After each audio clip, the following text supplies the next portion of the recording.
Nakon 2 dana intenzivnih pregovora, sporazum o eskalaciji korak unaprijed je upravo postignut. Zahvaljujem Besniku Belimiju i Petru Petkoviću na njihovoj spremnosti da pregovaraju i postignu dogovor.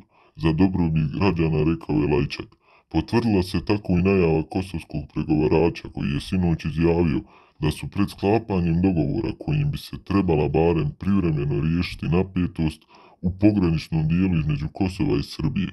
Srpska strana juče nije bila tako optimistična. Službeni Beograd nije želio potvrditi da je pronađen zajednički jezik među Kosovo i Srbija. Umjesto tablice naljepnice potvrdilo se i ono što je Bislibi juče najavio. Umjesto spornih zamjenskih tablica na automobilima će se u buduće koristiti naljepnice. Podsjetimo, posljednje napetost na Kosovu izazvane su odluke tamošnjih vlasti da zabrane srpske tablice, nakon čega su lokalni Srbi teškom mehanizacijom blokirali granične prijelaze Jarinje i Brnjak.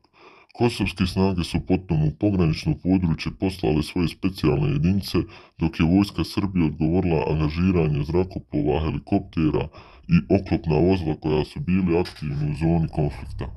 Ukoliko vam se sviđa video i želite biti obavješteni o novim video zapisima, onda obavezno se pretplatite jednim dodirom opcije prikazane kao na